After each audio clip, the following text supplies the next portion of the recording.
It's fair to say UVM students will be among the most tested and closely monitored of any resident of the state of Vermont, said Garamella. He estimated the cost of the pandemic to UVM will hit 20 million to 30 million. I want to acknowledge the pressures we are all facing, he said. There's much uncertainty, and with that comes anxiety and fear, I understand, but we need to keep in mind the facts. Yes, there are students coming to Burlington from areas with a greater rate of COVID-19 infection, but those students are being pre-tested, retested, quarantined, and as necessary, isolated. All students will undergo continued screening and testing. If they break the rules, they will face the consequences. Again, that sounds right, but based on the evidence, I have no confidence that this will be the case. This is a life and death situation. This isn't a game. UVM can barely handle low-stake situations like creating a functional website or even managing the tutoring center. I know finances are a problem. Lives are more important. It's not our fault if you go down. It's the federal government who has made it quite clear they will not help states or anyone. Why are you punishing us instead? You have the final say. You have the choice. You are human beings. Most of all, you are supposed to be our elders. It is your job to keep us safe. We trusted you. We put our funds and our futures into your hands, and you have violated that trust with this blatant disregard for our lives. You have repaid us with death and pain. Colleges with far more funding and resources have tried to reopen and immediately collapsed. The whole country is on its knees right now, and this threatens to make it worse, and all anyone seems to care about anywhere is the bottom line. I'm tired of people pretending this is only a short delay. This virus isn't a short delay. This is a tremendous cultural shift on par with a war. This is the shift in culture that we expected from 9/11 that never happened. This isn't going to be over soon, not without a Herculean effort. We have to rise to the challenge, not stick our heads in the sand and worry about the bottom line. I'm a history major. I was hoping to finish my degree in person, and I'm disappointed that I cannot.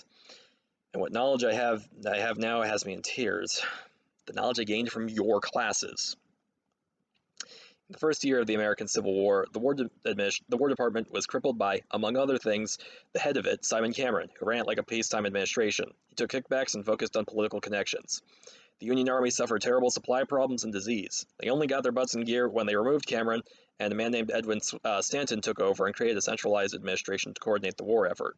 There was a tremendous overhaul of the system, creation of dozens of engineering schools, huge standardization, transportation and communication overhauls, and swinging every asset around to face the threat. And it depended on treating the situation with the appropriate amount of seriousness. It depended on not pretending everything was normal, on not pretending that this would be over with minimal disruption of daily life or minimal effort, on not pretending that this would all go away, stop being an option the instant we failed to contain the virus. I'm not seeing Stanton anywhere here today. I am seeing Cameron over and over and over. As a history major, all I am seeing is history repeating itself yet again.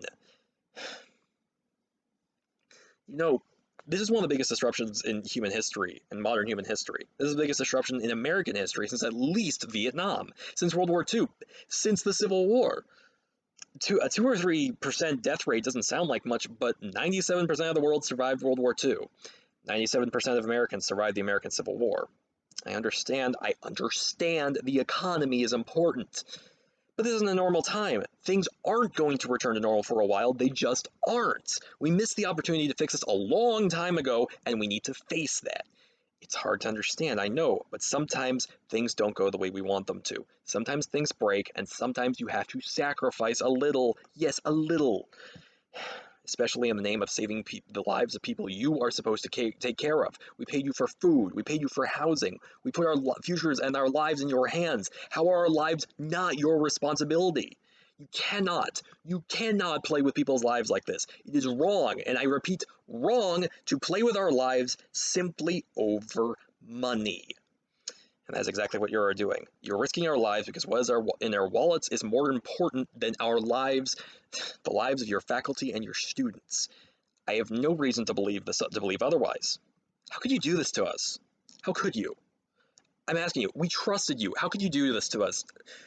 We're not essential workers, we're not soldiers, and we're not your toys. You can't just replace us. You have no right to risk our lives like this. You have no right to do this over a little bit of money. It shouldn't matter whether or not you'll be forced to close. I realize what problems that will cause, but why are we to blame? Why are you punishing us? Talk to the feds. Why are you being complacent in the government's mismanagement of this? By doing this, you become an easy scapegoat for the current administration and spreading the virus. And if we get sick, we'll become one for you. Don't believe me? Other colleges are already hard at work at blaming the students. Penn State has tried to get students to sign a form that said, and I quote, I assume any and all risk of exposure to COVID-19 that may result from attending Penn State or participating in Penn State activities, and I acknowledge that exposure or infection may result in personal injury, illness, permanent disability, or death. Yale has actually told its students to prepare for deaths. We should all be emotionally prepared for widespread infections and possible deaths in our community. You should emotionally prepare for the fact that your residential college life will look more like a hospital unit than a residential college.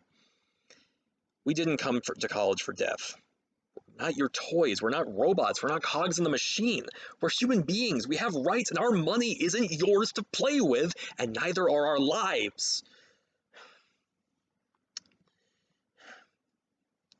You're all blaming us. It's not our fault. Okay, a virus is not sapient. A virus doesn't pick and choose who lives and who dies. A virus doesn't feel. A virus isn't a gun. A virus doesn't discriminate between race, gender, religion, or ideology. A virus doesn't care who you are. It doesn't care if you're rich or poor. A virus is indiscriminate. We are all equally edible to it. The only thing that chooses whether or not we live or die is if we take appropriate countermeasures, and all I see is colleges refusing to do so. I see colleges blatantly ignoring CDC advice and willingly putting young people's lives in harm's way. And all because of our tuitions. You have commodified us. You've weighed the options, and you have determined that our lives are a small price to pay for what is in our wallets. You know what the worst part of all this is? The game was rigged from the start. We've been set up to fail since the day we were born. Student loans are nearly impossible to pay off anyway, even without the tremendous economic problems caused by the virus. All my classmates having to go back because they're not about to start paying off loans. They can't. They're risking their life because I can't face that. Another had their opportunities torpedoed because of some ridiculous bureaucratic nonsense that doesn't appear to account for the virus causing, I don't know, extenuating circumstances. Why are you treating this worldwide disaster like an inconvenience? This is serious. This is dangerous. Why on earth would you apply normal standards to the situation that affects everybody everywhere and anybody has ever known? Universities are actively disregarding our safety and blaming us for what happens. This is wrong. UVM is functioning on wishful thinking and cotton in their ears to deafen themselves to the people screaming in agony down the hall. Morality must overtake monetary gains. I realize the economy is important, but I know life is more valuable than anything else. I realize your budgets are important, but money must not take precedence over lives. That's all I see here. All I see is greed blinding you to the truth.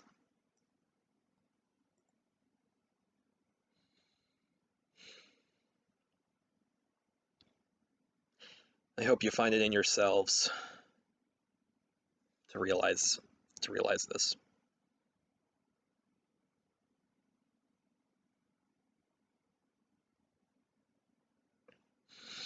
I don't care what anyone says. You can't just flush lives down the toilet. We've already lost. We're going to be losing 250,000 people soon. That's a lot of people. And your actions might result in a significant chunk of that.